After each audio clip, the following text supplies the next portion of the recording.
सब कुछ ठीक तो नहीं है। वर्चस्व की लड़ाई गठबंधन के घटक दलों के बीच चल रही है, जिससे राजद को लंबे समय से ऐतराज रहा है। आपस के विवाद को ही ये लोग सुलझा ले, वही बहुत बड़ी बात हो गई। अब ना सीटों को लेकर कोई समझौता करने के मूड में दिख रही है और ना ही सीएम फेस में अपने आप को रेस से बाहर करना चाह रही है। बिखरा हुआ विपक्ष स्वयं अपने आप को तबाह करेगा। ये दोनों अभी फिलहाल अंतर कलह से जूझ रहे हैं, दोनों में वर्चस्व की लड़ाई चल रही है। इतना आसान होगा नहीं इस लड़ाई को पाटना, इस लड़ाई को सॉल्व करना। ये एनडीए की समाप्ति हम लोग करेंगे, नहीं होने वाला। आप ही की वजह से बिहार आज बर्बादी की कगार पर आकर खड़ा हुआ है। क्या तेजस्वी और कांग्रेस के बीच अभी भी सब कुछ ठीक नहीं हुआ है?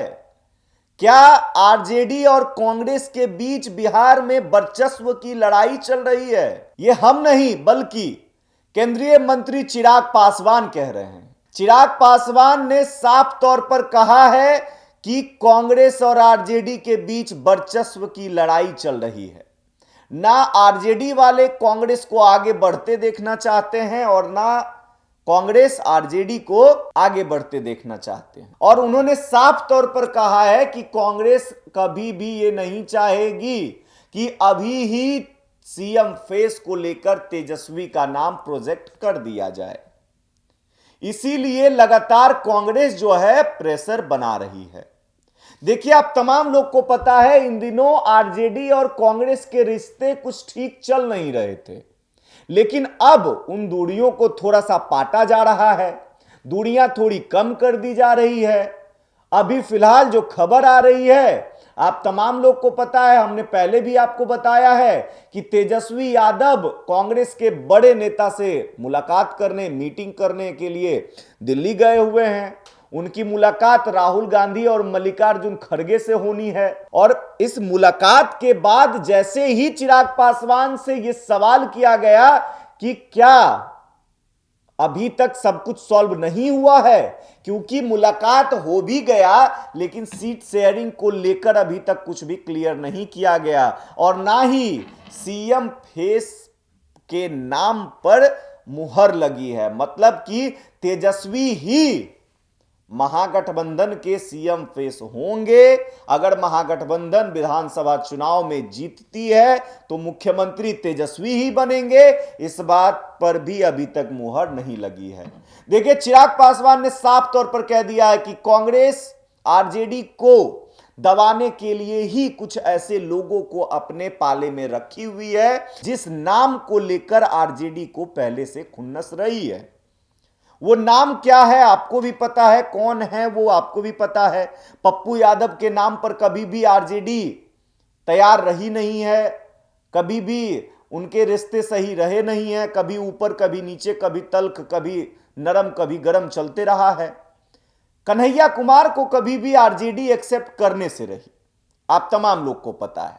और कांग्रेस की क्या है, दोनों को अपने पाले में रखकर एक को पूर्णतः एक प्रोजेक्ट दे दिया गया है कि पूरे बिहार में आप जाइए और जाकर मिजाज गमिए। और पप्पू यादव को तो आपको पता है भाई, निर्दलीय ही चुनाव लड़े थे लेकिन कांग्रेस का झंडा लेकर घूम रहे थे, अभी भी कांग्रेस में ही हैं।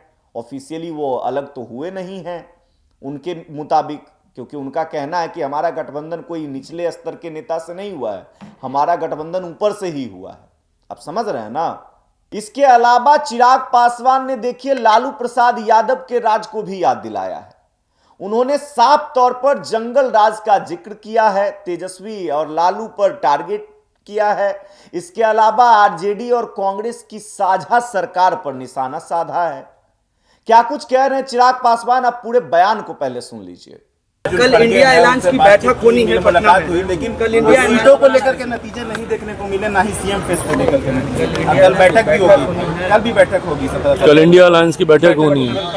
हाँ तो ठीक है, करें बैठक भाई, क्योंकि इन लोगों के बीच में तो बहुत ही विवाद है। जिस तरीके से कांग्रेस, और हम बार बार इस बात को कह रहे हैं, एक वर्चस्व की लड़ाई गठबंधन के घटक दलों के बीच चल रही है।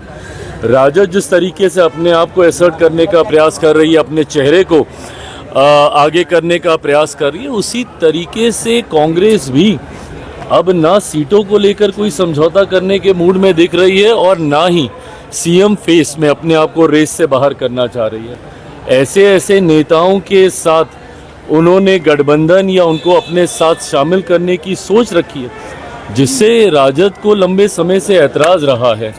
जिस तरीके से पप्पू यादव जी भी इनके अधिवेशन गए, वहाँ पर बातचीत हुई, ये तमाम चीज़ें दर्शा रहा है कि कहीं ना कहीं सब कुछ ठीक तो नहीं है।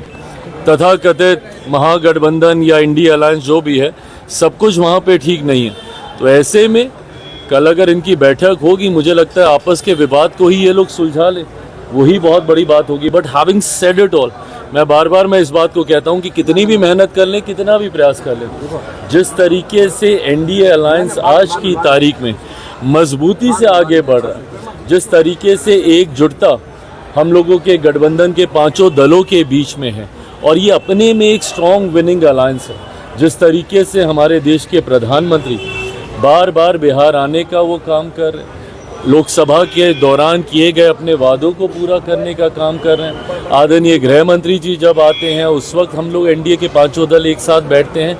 तो जहां एक तरफ हमारी ताकत एक बड़ी जीत की ओर हम लोगों को अग्रसर कर रही है, तो वहीं दूसरी तरफ बिखरा हुआ विपक्ष स्वयं अपने आप को तबाह करेगा। ये आने वाले परिणामों में देखने को मिलेगा। ये ऐसी बड़ी बड़ी बातें ये लोग ना जाने कितने चुनाव से लोग कर रहे हैं। लोकसभा के चुनाव में हर बार ये लोग ऐसे ही बड़े बड़े दावे करते हैं। क्या हुआ, कितनी सीटें जीत पाए ये लोग, कितने पे लड़े थे और कितनी जीते, ये भी ये लोग देख लें। तो ऐसे में बातें करने से नहीं होगा। है क्या आपके पास जनता के बीच लेके जाने के लिए? 90 का वो दशक जहाँ पे अपराध और भ्रष्टाचार चरम सीमा पे था, क्या है आपकी बिहार को लेकर सोच? बताए ना। जिस दल के पास सोच नहीं, जिस गठबंधन के पास कोई विजन नहीं, बिहार को कैसे आप विकसित बनाएंगे? आप ही की वजह से बिहार आज बर्बादी की कगार पर आकर खड़ा हुआ है। ऐसे में जनता आपके ऊपर क्यों विश्वास करेगी? और जनता आपके ऊपर विश्वास नहीं करती, इसीलिए बार बार आपका गठबंधन राष्ट्रीय स्तर से लेके अलग अलग राज्यों में हार का उनको सामना करना पड़ता है। आप बता दीजिए, महाराष्ट्र में किस तरीके से इन लोगों का गठबंधन हारा, हरियाणा में किस तरीके से, दिल्ली में जिस तरीके से इन लोगों की हार हुई। विपक्ष आज की तारीख में कम से कम जनता के बीच अपना विश्वास पूरी तरीके से खो चुका है। ये लोग अलग अलग विषयों को लेकर मुद्दा बनाते हैं, वक्त को लेकर दुनिया भर का ये लोग आंदोलन करने का काम करते हैं। जब ये विषय आता है, क्यों नहीं इनके कोई बड़ा नेता जाके सदन में बोलता है? जब ये वक्त की जब बात चल रही थी, राहुल गांधी जी, प्रियंका गांधी जी, इन लोगों ने तो बोलना तक जरूरी नहीं समझा। जितने विपक्ष के बड़े नेता हैं, ऐसे समय में वो लोग खामोश हो जाते हैं। और तो और एलओपी होने के बावजूद राहुल जी मौजूद भी नहीं थे मोस्ट ऑफ द टाइम जब वहाँ पे डिस्कशन हो रहा था। तो ऐसे में आपके पास कोई विषय नहीं है, आप लोगों के पास कोई नीति नहीं है, कोई विजन नहीं है, तो जनता क्यों आपके ऊपर विश्वास करेगी? तो सिर्फ कहने से कि एनडीए की समाप्ति हम लोग करेंगे, नहीं होने वाला। एनडीए पूरी मजबूती से बिहार विधानसभा चुनाव परिणामों के बाद एक ऐतिहासिक जीत के साथ हम लोग सरकार बनाएंगे।